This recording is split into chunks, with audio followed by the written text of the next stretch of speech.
দেখো মা মেয়ে খেতে বসে গেছি। ওর বাবার আজকে অন্য জায়গায় নেমন্তন্ন আছে, তাই আমি আমার মেয়ে খাবো আজকে। ওই এইমাত্র ঘুম থেকে উঠেছি সকাল 9:30টার সময়, আর এইমাত্র খেতে বসছি। এখন বাজে 10টা। খাওয়া দাওয়ার পরে আমি বলি, যেহেতু রান্নাবান্নার আজকে ঝামেলা ছিল না, রান্নাবান্নার কোনো কিছু ঝামেলা ছিল না, তাই জন্য আমি বলি এই শোকেসটা একটু গুছিয়ে রাখি, বাসন কুসনগুলো। ওর বাবা বাড়িতে খাবে না, বৃষ্টি হচ্ছে, প্রচুর পরিমাণে বৃষ্টি হচ্ছে, তাই জন্য এই দেখো আমি এগুলো গোছাতে শুরু করেছি। অনেক টাইমটাই লেগে গেছে, যেহেতু আমি দুপুরে ঘুমাই না, তাই জন্য আমি কী কাজ করব দেখি। কিছু কাজ থাকে না, কি কাজ করলে করা যাবে, তাই অনেক কাজ পড়ে গেছে। হ্যালো বন্ধুরা, welcome back to my channel মধুমিতার ব্লগে চলে এসেছি তোমাদের কাছে আবার একটা নতুন ভিডিও নিয়ে। আজকে একটু যাব, অনেকদিন পরে একটু মনটা ভালো হলো, ঘুরতে নিয়ে গেল তোমাদের দাদাভাই। কিন্তু ঘুরতে গিয়েই কি হলো শেষ পর্যন্ত দেখবে, শেষের ভিডিওটা তোমরা দেখতে পাবে না, কারণটাও শেষের দিকে জানতে পারবে। পুরো ভিডিওটা স্কিপ না করে দেখে যাও। এই দেখো আমার গোছানো কমপ্লিট। তারপর এখানে আমার ব্যাগ সাজানো ছিল, তোমরা আগে দেখেছো। ব্যাগগুলো আমি ওপরে রেখে দেবো। এখানে তোমাদের দাদাভাই এত পেয়ারা পেরেছে, এত পরিমাণে বৃষ্টি। তারপর সন্ধে হয়ে গেছে, বলে বেরা, বলে বাড়ির পাশেই একটু দূরে পাশের গ্রামে একটা শ্রাবণী মেলা বলে হচ্ছে, বলছে ওইখানে নিয়ে। আবার আমার মেয়ের বিকেলবেলায় একটা অঘটন ঘটে গেছে, যেটা দেখতেই পাবে। সত্যি একটা ঝামেলা নয় ঝামেলা। ও তো খুব বিরক্ত, অস্বস্তি লাগছে, যেহেতু আর ওইখানটা ঠোঁটের নিচে না কেটে গেছে অনেকটাই, মুখ থুবড়ে পড়ে গিয়ে। আমি বেরাচ্ছি, ওর বিরক্ত হচ্ছে, ওর মুখটা মনটাও ভালো না। দেখো ঠোঁট ফুলে গেছে একদম, দাঁত লেগে না পুরো এইখানটায় দাঁতের দাগ বসে গেছে, এতটাই ডিপ হয়ে কেটে গেছে।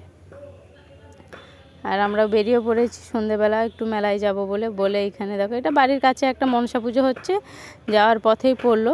খুব সুন্দর সাজিয়েছে, পুজো হচ্ছে এখানে, মনসা পুজো। দেখতেই পাচ্ছ খুবই সুন্দর সাজিয়েছে, আর ঠাকুরটা বিশাল বড়। এখানে এতদিন আসছি আমি, এখানে ঠাকুর দেখতে আসিনি, বলে পুজো হয়, এটা একদম আমাদের পাশের গ্রামে। এখানে মেলা দেখতে আসিনি, এখানে যাওয়ার পথে পড়লো, তাই জন্য তোমাদের সাথেও শেয়ার করলাম ভিডিওটা। দেখতে থাকো পুরো ভিডিওটা স্কিপ না করে। দেখো এখানে ভিড় দেখেছো, সবাই পুজো দিতে এসেছে, মনসা পুজো। দেখো কত বড় ঠাকুরটা, বিশাল বড় ঠাকুর। এখানে পুজো হয়, আমি জানতাম না, জানি পুজো হয়। তারপর অনেক রাস্তায় যাওয়ার পরে এই দেখো আমরা যে মেলাতে এসেছি, শ্রাবণী মেলা, চলে এসেছি। সারাদিন এত বৃষ্টি হয়েছে, আসার কোনো ঠিক ছিল না। তাই তোমাদের দাদাভাই বলছিল যে বৃষ্টি থামলে আমরা বেরিয়ে পড়বো, বলছে চলো। বলে এই দেখো মেলাটা ভালোই বড় মেলা, কিন্তু এত দাম সমস্ত জিনিসে, খাওয়ার জিনিস থেকে সব কিছু। বেশি কিছু মেলাতে কেনাকাটা না করে আমরা বাইরে বেরিয়ে চলে গেছিলাম, মেলাতে একটুখানি ঘুরছিলাম। দেখো বিশাল বড় কিন্তু মেলাটা বসেছে। হ্যাঁ, সমস্ত কিছু ঘরকন্না থেকে কিন্তু জিনিসপত্র প্রচুর দাম। তখন মেলা কমিটি এখানে, যেহেতু কোথাও তো আর মেলা নেই, এখানে অনেক দোকানে বসেছে। দেখো দেখতে থাকো ভিডিওটা পুরো। আর কি বলো তো, বাড়ির কাজ করার পরে সন্ধে ছাড়া আমাদের তো আর ফাঁক হয় না, তাই জন্য বলছে সন্ধেবেলায় যাওয়া হোক। বলে সন্ধেবেলায় বেরিয়ে পড়লাম। তোমার দাদাভাই তো সারাদিন এখন বাড়িতেই থাকে, তোমরা দেখতে পাও সব কিছু। আর এইখানে দেখো ভিড় তেমন কিছুই নাই, যেহেতু বৃষ্টি হচ্ছে, এখানে তো বেলে মাটি, তাই জন্য কাদা টাদা কিছু নেই, তেমন একটা ভিড় নেই কিন্তু মেলাতে। আমরা কিছুই খাইনি, এখানে ফুচকা আর চটপটি খেয়েছিল। ও মা চটপটির প্লেট নাকি এত দাম বলছে, আমরা একটাই নিয়েছিলাম, খাইনি, আর আমরা বাইরে গিয়েই খাবো বলে এখানে ফুচকা খেয়ে মা মেয়ে, ওর বাবা খায়নি, যেহেতু বাড়ি থেকে খেয়ে এসেছিলো। মেলায় সচরাচর আমরা খাই না, দেখেছো তোমরা, বাড়িতেই বানিয়ে সমস্ত কিছু খাই। এই গাড়িগুলোতে দেখো একদম মেলাতে লোক নেই, কেন কি জানি। কোন মেলাতে, প্রত্যেকটা মেলাতে লোক হয়, এত বড় মেলা বসেছে, কিন্তু কোনো মেলাতে এত এই প্রথম একটা মেলাতে দেখলাম যে লোক নেই, পুরো মেলা ফাঁকা। ফাঁকা বলবে না কি বলো, এখানে লোক আছে কয়জন মাত্র লোক। সেটাই তোমার দাদাভাইকে ঘুরে বলছিলাম, দেখো মেলাতে লোক নেই, কোনো কিছু এতেও চাপাচাপি নেই। তারপর মেলাতে ভালো লাগছে না বলে আমরা বেরিয়ে চলে এসেছি। এই দেখো তমলুকে শ্রীলেদার্স হয়েছে, সবাই জেনে গেলে চলে আসবে মানিকতলা থেকে জাস্ট একটু 2 মিনিট, তারপর আমরা ঢুকে যাব ভি মার্টে। তোমাদের দাদাভাই চলো ভি মার্টে যাই, একটু অফার দিচ্ছে। তাছাড়া এমনিতেই আমাদের ভি মার্টে বেশি জিনিস কেনাকাটা হয়, বলে উপাস থেকে মেলাতে কিছু তো কেনাকাটা হয়নি। মেলাটা সত্যিকারের ঠিকঠাক মন মতো হলো না। বাই 1 গেট 2 ফ্রি ভি মার্টে এখন চলছে অফার, বলছে। তাহলে এর পাশে ভি মার্ট ছিল, বলে ওইখানে আমরা চলে এসেছি। দেখো খুব সুন্দর, বাই 1 গেট 1, বাচ্চাদের জিনিস থেকে সমস্ত কিছু অফার দিচ্ছিলো, কিন্তু বাচ্চাদের খুব একটা দেয়নি, ঠিক ভালো ভালো জিনিস খুব একটা দেয়নি। বড়দের কিন্তু খুব দিচ্ছে, যা জিনিস ছিল।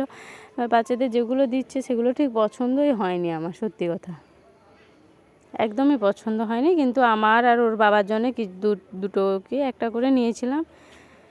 দেখো আমার মেয়ের জন্য দেখছিলাম প্যান্টগুলো, বাট এগুলো শীতের প্যান্ট ওর আগের বছর নিয়েছিলাম, এখন অনেকগুলোই ভালো আছে। তারপর এখানে সমস্ত কিছু কেনাকাটা হয়ে গেছে, তোমাদের দাদাভাই চলে যাচ্ছে বিল করতে, বলছিল আর কিছু নেবে নাকি, ভাই বলি আমি যে তুমি বিল করো। তারপরে রাত্রে ঘটনা ঘটে গেল, এত পরিমাণে বৃষ্টি হচ্ছে, আমি তোমাদেরকে সেই দিন এসে ভিজে গেছিলাম পুরো, যাও চুল টুল, এত বৃষ্টি হচ্ছে যে আমরা 10টার সময় বাড়ি এসেছিলাম, তাই কিছু দেখাতে পারিনি। এই দেখো তোমাদের দাদা ভাইয়ের জন্য দুটো শার্ট নিয়েছি, ওর হাফ হাতা শার্ট নেই, সব ফুল হাতা, আমি বলি দুটো অফারে দিচ্ছে যখন নিয়ে নাও, বলে এই দেখো buy one get one free. সত্যি খুব ভালো, শার্টগুলোও খুব সুন্দর সুন্দর পেয়েছি। এবার রেগুলার পরার জন্যে, টুকটাক কোথাও যাওয়া আসার জন্যই নিয়েছিলাম। দাদাভাই এক্ষুনি পরে দেখছিল, সেখানেও পরে দেখছিল, বলে সেখানে তো ঠিকঠাক দেখায়নি বলে। আর এই জিন্সটা নিয়েছি, আমার একটু কম দামে পেয়েছিলাম তাই জন্য আমি নিয়েছি, একটা জিন্স নিয়েছি। এত পরিমাণে বৃষ্টি হয়েছিল, আমরা ভিজে গেছি, তাই এসে খাওয়া দাওয়া বানাতে সময় চলে গেছে রাত্রে। আর এটা দেখো সকালে ভিডিওটা বানিয়েছিলাম, এই ভিডিওটা। আর ভিডিওটা কেমন লাগে অবশ্যই জানিও কমেন্ট করে, লাইক কমেন্ট শেয়ার করতে অবশ্যই ভুলো না, সাবস্ক্রাইব করো প্লিজ সবাই। আর এই দেখো হাফ কুর্তি নয়, এগুলো টপের মতো, যে দেখো দুটো কালার কিছুটা একই, পিঙ্ক কালার, খুব সুন্দর।